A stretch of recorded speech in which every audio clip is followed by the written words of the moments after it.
Dear students, I'm N.K. Vivekanandan, Assistant Professor, Department of English, Government College of Engineering, Salem. In this video lecture, I'm going to explain what is a PowerPoint presentation, what are the do's and don'ts of a PowerPoint presentation, its advantages, disadvantages, and a few tips on how to do an effective PowerPoint presentation. First, what is a PowerPoint presentation? I'm sure all of us are familiar with different softwares that are available with the MS Office. We know what is and how to use MS Word as well as MS Excel. And one more feature that is offered by Microsoft is this PowerPoint. MS PowerPoint is a slideshow presentation program which is a part of the Microsoft Office suite of tools. And also, Microsoft PowerPoint makes it easy to create, collaborate, and present your ideas in a dynamic and a visually compelling ways. This is mainly used for presentation purposes. And most of the time, we might be confused what is the difference between a PowerPoint and a PPT. To tell you, PowerPoint and PPT are often used interchangeably. PPT is nothing but the name for the file extension like DOCX, which is for MS Word, and XLS, which is for MS Excel. PPT, it is the file extension for the PowerPoint presentation file format, which is used by Microsoft PowerPoint, which is a popular presentation software commonly used for office and educational slideshows. So, what is the purpose? Why should we use Microsoft PowerPoint? Why is it very necessary? So that is what we are going to see now. The basic purpose of a PowerPoint presentation is to communicate information or media through a series of slides. Now it adds variety to your class and to your presentation. Instead of the traditional chalk and talk, if you could use PowerPoint, it will be more appealing. Along with your regular text, the PowerPoint slides, can contain numerous types of content such as tables, images, drawings, charts, links, word arts, even videos or audios, and etc. Like I said, it will add variety to your presentation or your class or your seminar. Thus, it will be more attractive and the audience will be more interested in listening to the presentation. So, what are the places where the PowerPoint is actually commonly used now? So, to tell you, PowerPoint is often used for presentation. Like I said, whether you use one slide or many, you can find uses of PowerPoint in many professions and areas. So, some examples of PowerPoint occasion include business meetings, which is in offices, tutorials for students and workers. It could happen in colleges or for refreshers, for paper presentations, or resumes. When you send your resume, instead of the traditional document format, you can use PPT also. And for explaining family trees, calendars, flyers, timelines and flowcharts, and even for your special lectures. So these are the most commonly used places for PowerPoint presentation. So why should we use Microsoft PowerPoint? Let us talk about the advantages. So first advantage is it is quick and easy. The preparation of a PowerPoint takes very less time when compared to the other modes of presentation. The basic features in PPT are very easy to master and you can easily do it without any technical support. Next is simple bullet points. You can actually reduce complicated messages into simple bullet points, and these bullet points are a good basis for a presentation and it will remind the speaker of the main points and thus to help him to organize his message. So next advantage is it is easy to create a colorful and an attractive design. So even without much knowledge, a very beginner can easily make use of this PowerPoint facility and add variety to his presentation. It doesn't need technical expertise to use PPT. So next advantage is it is easy to modify. When compared to the other visual aids such as charts or posters or objects, this PPT is very easy to modify. Next point, it is easy to reorder presentation. So a simple drag and drop using keystrokes, you can move these slides so that you can reorder in the way that is more appealing to the audience. So audience size, so the PowerPoint slides are generally easier to see by a larger audience. So you can cover a large set of audience with one single PPT. So next, it is easy to present. You can easily advance the slides in the presentation one after another with a simple keystroke. You don't need an assistance from someone else. You can place it in front of you, the PPT presenter, and you can easily tackle it with your own assistant. So next, no need for handouts. They look visually good, so it is not necessary to give a hard copy of it, and it might even distract the audience. So there are a few disadvantages also when it comes to PPT. First is PowerPoint excess. Some speakers, they create presentations so they have slides to present rather than outlining, organizing and focusing on the message. So they use too much of PowerPoint rather than focusing on what is very important. So it could replace planning and preparation. So like we discussed, PowerPoint does not need a technical expertise. So it is a very convenient property for poor speakers, for beginners. Thus, it makes them a little laggy and it makes them content and they don't want to improve their skills. They are very happy with PPT because it requires very less effort on their side. Next is oversimplification of topic. So describing a complex subject matter through a set of simple bullet points may not do justice for the importance of the topic. So it is a major problem to use PPT. Next problem would be feature abundance. Like if you had tried PPT, you know that there is a lot of options available, lots of templates, lots of colors, cliparts, animations. They are available in these features are abundant in PPT. A speaker can be carried away and may want to try all the features like flying letters, animations and sound effects, instead of focusing on what is the crux of the presentation. So next, basic equipment is required. You will need to have a computer and a projector equipment to display the slides to the audience, which means you will have to depend on that for your presentation. The final disadvantage would be focus on medium, not message.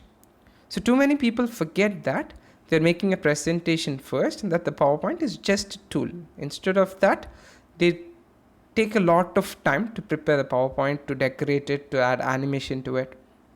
So they focus more on the PPT rather than what they actually want to share with the audience. So a few tips for PowerPoint. So do not read the presentation. It will not be a presentation then if you read it. So practice the presentation so you can speak from the bullet points. The text which is on the slide should be just a cue for the presenter rather than the message for the viewer. So next step is you can give a brief overview at the start. Then you can start your presenting the information. Finally, you can review important points to sum it up. So it is often more effective to have bulleted points appear one at a time so that the audience listen to the presenter rather than reading the screen. It happens often. If you give everything on the slide, everything is projected on the screen, the audience, they tend to read it rather than listen to the presentation. Then you should not turn your back to the audience, which means you should not look at what is being projected on the screen. You can have it in front of you, use your laptop, you place it in a way that you try to position the monitor so you can speak from it and you can face the audience. It is more important. The audience should look at you and your presentation should be projected next to you. A few tips for selecting the fonts. You should select single sans serif fonts. For example, you can select Arial or Helvetica. So these are very clear when it is displayed on the screen, and you should avoid serif fonts such as Times New Roman, which might look good when you take a printout as a document, but on projecting it, when you project it on the screen, it may not be very readable. So you should not use font sizes smaller than 24. So a minimum size that is required for PPT is 24. Remember that. Use the same font for all your headlines. If you're going to use a particular font for a headline, that is what should be followed throughout your presentation. And you should also check all colors on projection screen before the actual presentation. Take your time. So before you start your actual presentation, you could see if all the colors are actually compatible and contrast are visible for the audience. Before they arrive, you can check, you can have a rehearsal, project it on the screen and see if all the colors are okay. So next, so you can use larger fonts to indicate importance. Instead of using different varieties, use the same font but with a different size. Should avoid italicized fonts as these are difficult to read quickly. And you are also to avoid long sentences, abbreviations and acronyms. It might confuse the audience. You should use dark text on light background or light text on dark background. Either are good. Now you could see that I have used a light background and dark text. It will be easy for the audience. What is more important is the message, not the PPT. You should remember it always. Do not use all caps except for titles. Only for the titles you can use full capitalization. To test the font, you can stand some 6 feet from the monitor and see if you could read the slide. It is very important because you have it in your laptop, which is very close to you. You should look at it from the audience perspectives and see if it is actually readable by them. Next, I would like to explain about the 6 pitfalls of PowerPoint presentation. Though PowerPoint is very effective, generally speaking, there are 6 major setbacks or problems which the presenters might face. The first one is slide transaction and sound effects. We discussed it mildly in the tips. We'll see what exactly it is. So transitions and sound effects can become the focus of attention, which in turn distract the audience. Instead of listening to what you actually want to say, they might be carried away by the animations and the sound effects which you have used in your PPT. A presentation with several effects and transitions might run perfectly in your computer, but when you shift it to a different one, which is on the spot, the computer which is available for the PPT in your workplace, it might be lagging because that particular system might have a lesser RAM and it may not support all the animations and sound effects you have put into it. Such technical problems might occur if you do that. So such gimmicks rarely enhance the message you are trying to communicate. It adds nothing more to your points. So you should focus on your message, not on the technology. So that is the first point. So second problem is standard clip art. Those who are familiar with PPT, you know what is a clip art.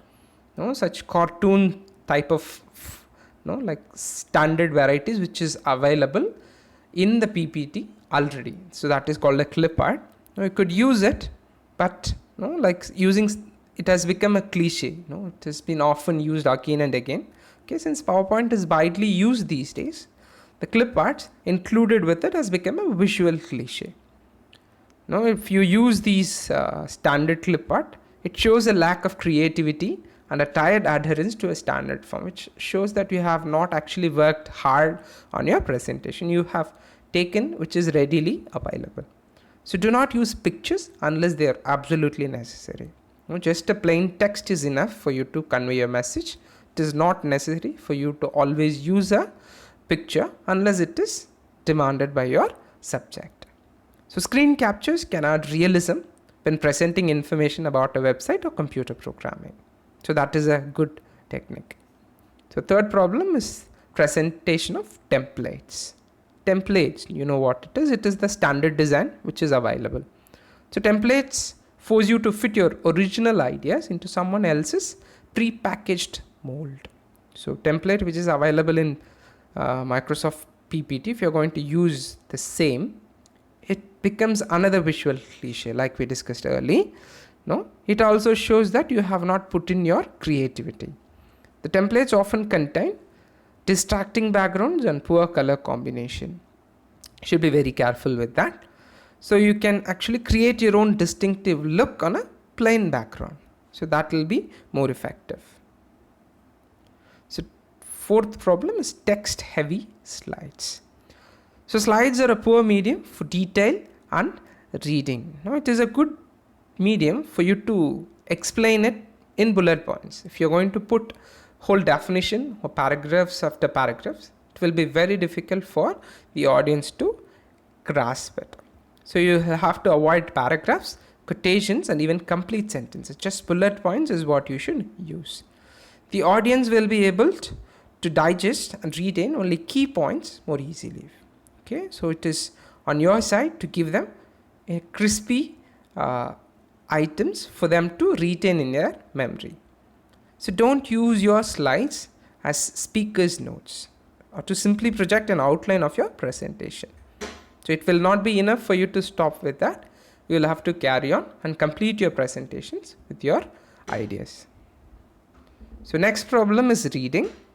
A verbal presentation should focus on interactive speaking and listening. So not reading by the speaker or the audience. So you are not supposed to read it, actually present it. So spoken language is shorter, less formal, and more direct.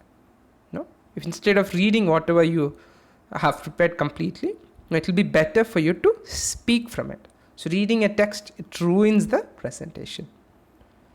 The major goal of a presenter is to capture and hold the audience attention, which you can do only when there is the element of surprise. Okay. If the audience can read everything you're going to say, the element of surprise is lost, which means they'll have no interest in what you have to say. So the final problem is placing too much faith in technology.